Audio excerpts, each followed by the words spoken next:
Que apelo é feito nesta mensagem? Sim, ainda estamos no capítulo 14 e no verso 6. Diz: a mensagem do primeiro anjo de Apocalipse 14, anunciando a hora do juízo e apelando para os homens a fim de o temer e adorar, e estava destinada a separar um povo professo Deus das influências corruptoras do mundo e despertá-lo a fim de ver seu verdadeiro estado de mundanismo e apostasia. Deus enviou à Igreja nesta mensagem uma advertência que, se fosse aceita, teria corrigido os males que a estavam apertando dele.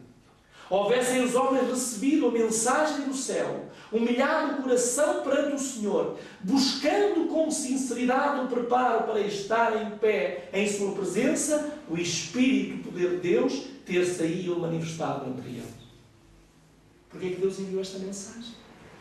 Deus enviou esta mensagem para separar um povo das influências corruptas e mundanas de hoje e trazê-lo para a sua maravilhosa luz. Meu amigo, eu quero ser um desses. Eu quero pertencer a esse povo separado. Eu quero pertencer aos servos e às servas de Deus. Diz: chegou a hora. Meu amigo, minha amiga, a sua hora chegou agora. Deus está apelando de uma forma, Deus está a apelar ao seu coração de uma forma indireta. Dizendo, verso 7 do capítulo 14, dizendo com grande voz: temei a Deus e dai-lhe glória, porque é vinda a hora do seu juízo. Adorai aquele que fez o céu, a terra, o mar e as fontes das águas. Em que altura se iniciou este juízo investigativo? Iremos um dia falar só um tema sobre juízo investigativo, mas agora importa saber quando aconteceu, quando se iniciou este juízo investigativo. Daniel disse, 8:14, e ele disse: até às 2300 tardes e manhãs, e o santuário será purificado. O santuário seria purificado, o santuário celestial começaria a sua purificação no final do período de 2300 tardes e manhãs, que um dia iremos estudar em pormenor. Em que altura se inicia a purificação do santuário? Este período profético chegou ao fim em 22 de outubro de 1844. Para os que esperam encontrar o Senhor nesse dia, o desapontamento foi grande. Então, quando é que começou o juízo investigativo, meu amigo? Em 22 de outubro de 1844. Não se preocupe muito agora com esta data. Preocupe-se é que o juízo investigativo se iniciou com Jesus Cristo no lugar santíssimo. E um dia vamos saber como é que nós chegamos à conclusão, e chegamos a essa conclusão, que Jesus veio e iniciou o ministério nesta altura. E quando terminará? Ele iniciou-se nesta altura. 22 de outubro de 1844. Jesus está a fazer o julgamento de toda a humanidade. Sim, você vai ser julgado. Mesmo que você não queira, mesmo que você não aceite, você vai se encontrar com o juiz. Você vai ser julgado. E qual será o desfecho do seu julgamento? Condenação ou absolvição? Depende de si, mas não somente de si. Porque você não tem poder nenhum para vir a ser absolvido. Você está condenado desde a nascença. Mas em Cristo, você pode ser absolvido. Quando terminará então esse juízo investigativo? Diz então a serva do Senhor: vi então Jesus depor suas vestes sacerdotais e a envergar seus mais régios trajes. Sobre sua cabeça havia muitas coroas, uma coroa que encaixava dentro da outra. Cercado pelo exército dos anjos, deixou o céu. As pragas estavam caindo sobre os habitantes da terra.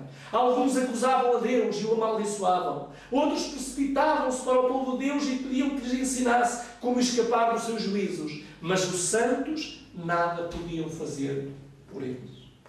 Amigo, o juízo investigativo vai cair ou vai terminar, melhor dizendo, quando cair a primeira das 7 últimas pragas. Aí tudo terminou. Aí não há mais nada a fazer. A Bíblia diz claramente que, naquela altura, as pessoas vão crer que se lhe fala do Evangelho. Mas não tem valor, porque o tempo da graça chegou. Agora, quando se efetua esta obra? A obra do juízo investigativo e extinção dos pecados deve efetuar-se antes do segundo advento do Senhor Jesus. Visto que os mortos são julgados pelas coisas escritas nos livros. É impossível que os pecados dos homens sejam cancelados antes de concluir o juízo em que o seu caso deve ser investigado. Quando se encerrar o juízo investigativo, Cristo virá. E seu galardão está com ele para dar a cada um segundo a sua obra. Quando é que se vai encerrar o juízo investigativo? Como já acabámos de dizer, quando cair a primeira das 7 últimas pragas sobre a terra. O que acontecerá quando acontecer essa obra? Quando terminar essa obra?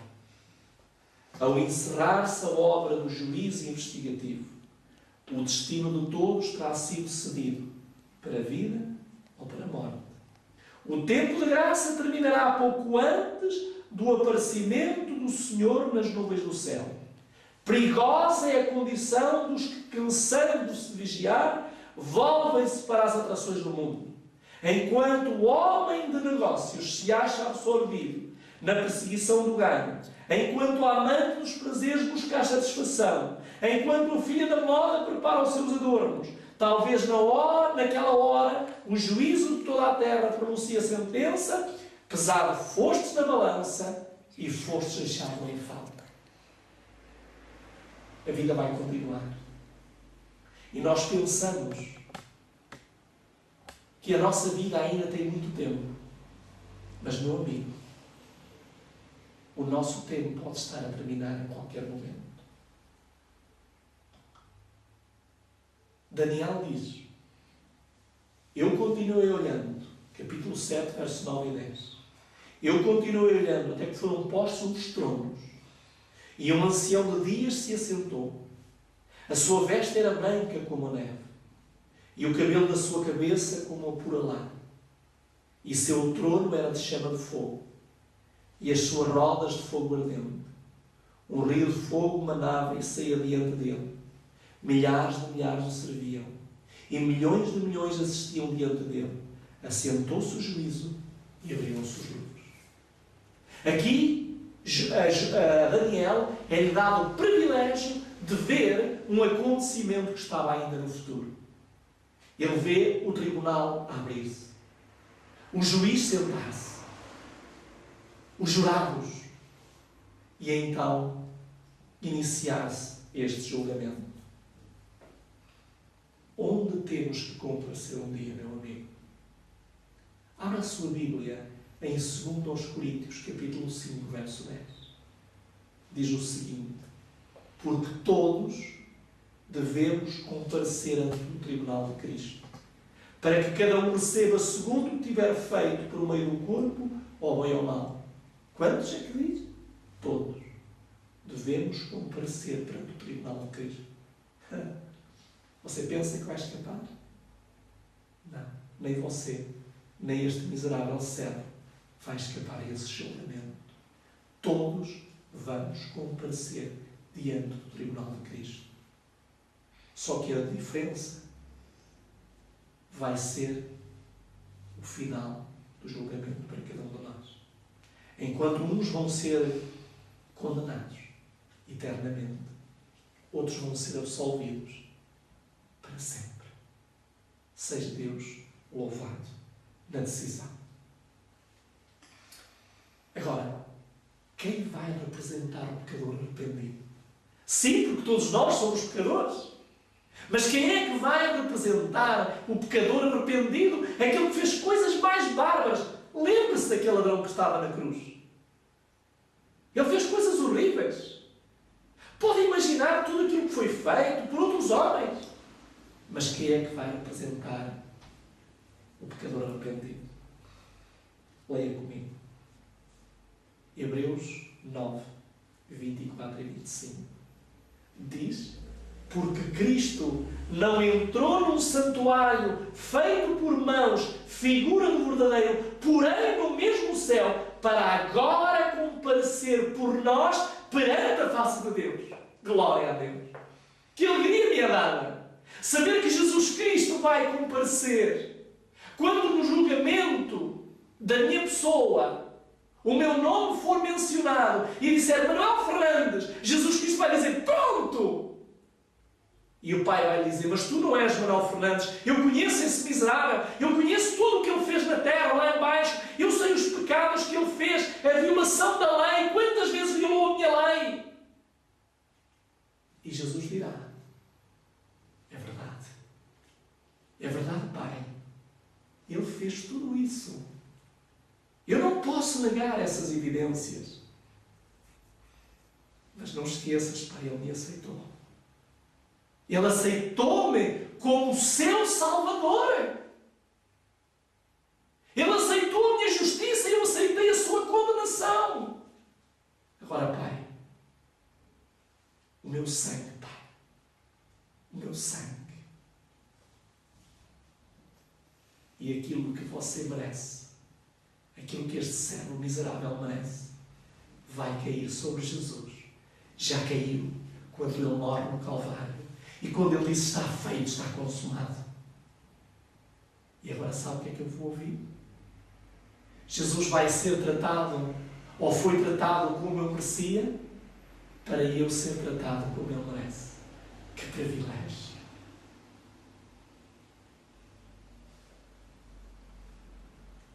Que grande promessa é feita ao pecador. Você considera-se pecador? Considera-se pecador? Então há uma promessa para si.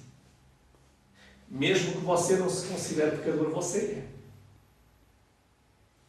Então há uma promessa. Vamos ver, promessa existe. Meus filhinhos, 1 de João, capítulo 2, verso 1. Meus filhinhos, estas coisas vos escrevo para que não pequeis. É o ideal. Aquilo que Deus quer é que nós não pequemos. Ele quer que vivemos uma vida santa, pura e imaculada. Mas Ele também conhece a miséria humana. E Ele diz: e se alguém pecar? Não é desejo de Deus que nós pequemos. Mas Ele diz: e se alguém pecar? Não está perdido. Repara o que Ele diz a seguir: temos um advogado para com o Pai, Jesus Cristo justo. Temos um advogado. Que maravilha! Você crê que Jesus vai perder, como advogado, diante do tribunal divino, algum julgamento, alguma questão? Você crê nisso? Eu não creio. Eu creio que todos aqueles que Jesus vai defender, Ele vai realmente ser vitorioso no julgamento. Enquanto decorrer o juízo, diz Amós: portanto, assim te farei, ó Israel, e por isso te farei. Prepara-te, ó Israel, para te encontrares com o teu Deus. Prepara-te, António. Prepara-te, João. Prepara-te, Rosa. Prepara-te, Maria, para te encontrares com o teu Deus. Vai vir o dia em que tu te vais encontrar.